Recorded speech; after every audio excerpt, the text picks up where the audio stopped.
नमस्कार दोस्तों, मेरा आज का वीडियो पेट के कीड़े से संबंधित है। ये जो पेट के कीड़े होते हैं वैसे तो किसी भी उम्र में किसी को भी हो सकते हैं, लेकिन खास तौर पे बच्चे इनसे ज़्यादा प्रभावित होते हैं क्योंकि बच्चों के अंदर जो हाइजीन की समस्या होती है, यानी कि जो साफ सफाई की जो कंडीशन होती है वो काफ़ी पुअर होती है। इसलिए सबसे ज़्यादा जो कंटामिनेशन होता है वो बच्चों के अंदर होता है। तो आज के वीडियो में मैं आप लोगों से डिस्कस करूंगा कि ये जो पेट के कीड़े को मारने की जो दवा होती है वो कौन सी होती है, किस प्रकार से कार्य करती है, इसको कितनी मात्रा में लेना चाहिए, इसके इफेक्ट और साइड इफेक्ट के बारे में बताऊंगा। तो ये वीडियो आप लोगों के लिए बहुत ही इंपॉर्टेंट होने वाली है। इस वीडियो को आप बिना स्किप किए लास्ट तक जरूर देखें। और नमस्कार, मैं आशीष आपका स्वागत करता हूं आपके अपने यूट्यूब चैनल हेल्थ फ्लक्स में। जैसे कि आप जानते हैं कि चैनल एक स्वास्थ्य से संबंधित चैनल है। इसके अंदर आप लोगों को स्वास्थ्य संबंधित सारी जानकारी दी जाती है, जैसे कि आपको कौन सी दवाओं को कितनी मात्रा में खानी है, उसके इफेक्ट क्या है, साइड इफेक्ट क्या है, साथ साथ कुछ ऐसे इन्वेस्टिगेशंस के बारे में बताया जाता है जिनको कराकर आप अपने बीमारियों के ग्रेड को जान सकते हैं।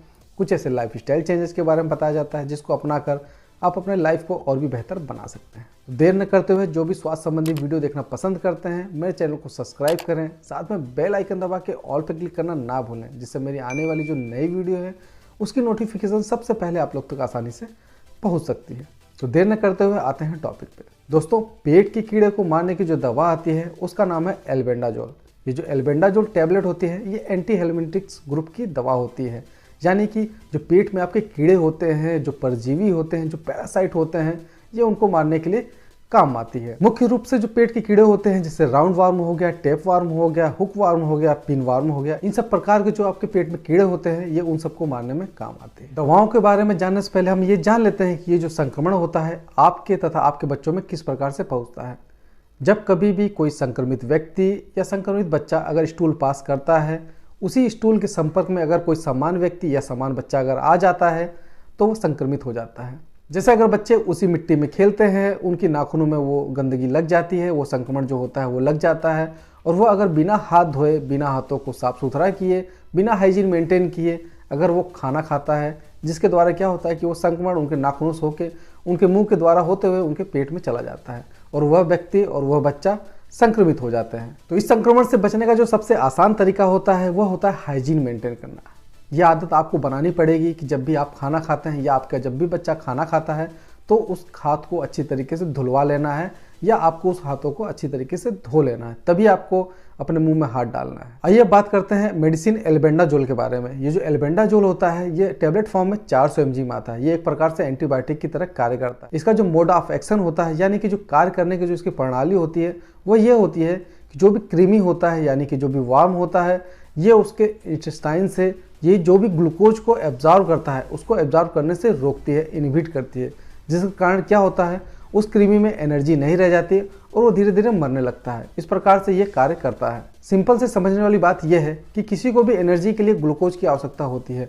जब आपके शरीर में ग्लूकोज का निर्माण नहीं होगा तो धीरे धीरे आपकी सेल डेड होने लगती है। इसी प्रकार से ये जो कृमि होती है उसकी भी सेल डेड होने लगती है और आपके शरीर के अंदर से ये जो कृमि का इन्फेक्शन होता है वो दूर हो जाता है। पिछले कई सालों से भारत सरकार डिवॉर्मिंग डे के रूप में 10 फरवरी को सारे स्कूलों में बच्चों को ये जो एल्बेंडाजोल की जो टैबलेट होती है उसको खिलाती है। दोस्तों, पेट के कीड़ों को आपको कभी भी हल्के में नहीं लेना है, क्योंकि आमतौर पे ये देखा गया है कि जो पेरेंट्स होते हैं वो इसको इग्नोर कर देते हैं कि बच्चों के पेट में कीड़े हैं, कुछ दिनों में अपने आप खत्म हो जाएंगे। लेकिन इसको इग्नोर इसलिए नहीं करना चाहिए क्योंकि ये जो पेट के कीड़े होते हैं धीरे धीरे वो बच्चों के चेस्ट में भी आ जाते हैं और कभी कभी बच्चों के दिमाग में भी आ जाते हैं। तो जिसके कारण क्या होगा, बच्चों के अगर दिमाग तक अगर ये कीड़े पहुंच जाते हैं तो बच्चों में झटके आने वाली समस्या हो सकती है। और अगर बच्चों के अगर चेस्ट में हो गया तो बच्चों को अस्थमा जैसी शिकायत होगी, उसकी जो सांस फूलने लगेगी। इस प्रकार की जो कंडीशन है वो आगे चल के और भी खतरनाक रूप ले सकती है। इसीलिए कभी भी बच्चों के अंदर अगर इस प्रकार की समस्या दिखाई दे रही है तो पेरेंट्स को इसको इग्नोर नहीं करना चाहिए, इसका पूरा इलाज ट्रीटमेंट करवाना चाहिए। और मुख्यतः हर 6 महीने में आपको तथा आपके बच्चों को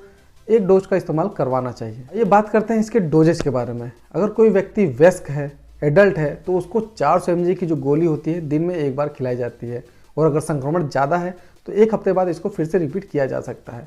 बच्चों में 200 mg की टैबलेट को प्रिस्क्राइब किया जाता है और ज़्यादा ही संक्रमण होने पर इसको एक हफ्ते में फिर से रिपीट किया जा सकता है। अगर बच्चा काफ़ी छोटा है, यानी 6 महीने से ऊपर, 1 साल का है, 2 साल का है, वो गोली को अच्छी तरीके से नहीं चबा सकता, तो उसके लिए एल्बेंडाजोल की सिरप भी आती है। इस सिरप को आधी बच्चों को तुरंत पिला देनी होती है तथा आधी एक हफ्ते बाद फिर से पिलानी होती है। अब जानते हैं कौन कौन सी ऐसी कंडीशंस होती है जिसमें इस एल्बेंडाजोल नामक जो मेडिसिन है उसका इस्तेमाल डॉक्टर की सलाह पे ही करनी चाहिए। जैसे अगर कोई प्रेग्नेंट वूमन है या ब्रेस्ट फीडिंग मदर है या किसी को अगर लीवर की बीमारी है, किडनी की बीमारी है या किसी को ऐसी बीमारी है जिसमें उसका जो प्रतिरोधक क्षमता है वो कम हो जाती है, तो इन सब समस्याओं में आपको डॉक्टर की सलाह पर ही इस दवा को लेनी है। वैसे एक बात मैं आप लोगों को क्लियर करना चाहता हूँ, कोई भी मेडिसिन लेने से पहले आप अपने डॉक्टर की सलाह लेना ना भूलें, क्योंकि ये जो इसका डोज होता है वो व्यक्ति के बीमारी के रूप तथा उसके जो एज और उसके जो वजन है उसके हिसाब से डॉक्टर कैलकुलेट करके देता है। अगर आप अपने मन से दवाई लेंगे तो ये आप लोग के लिए काफ़ी खतरनाक साबित हो सकता है। आइए अब जानते हैं इसके खाने का सही तरीका क्या होता है। ये जो गोली होती है इसको आपको चबा चबा के खाना है, इसको आपको रात में खाना है, जिसके कारण क्या होगा, खाने के बाद आपको कोई फैटी आइटम या फैटी फूड भी खा लेना होता है। तो दोस्तों इस वीडियो को देखने के बाद तो आप अच्छी तरीके से समझ गए होंगे कि आपके शरीर के अंदर, आपके पेट के अंदर ये जो कीड़े होते हैं किस प्रकार से संक्रमण करते हैं, कौन सी ऐसी मेडिसिन है जिसको खाने से ये जो पेट के कीड़े हैं वो आसानी से आपके शरीर से बाहर निकल सकते हैं। ये वीडियो आप लोगों को पेट के कीड़े के संक्रमण को समझने में तथा उसके दवाइयों को समझने में जरा सा भी फायदेमंद लगता है तो इस वीडियो को आप ज़्यादा से ज़्यादा लाइक करें और कमेंट करके आप जरूर बताएं। इसी प्रकार की स्वास्थ्य से संबंधित वीडियो देखने के लिए सब्सक्राइब करें मेरे चैनल हेल्थ फ्लक्स को। मिलते हैं अगले वीडियो में, तब तक के लिए रहो हेल्दी, जियो हेल्दी। जय हिंद।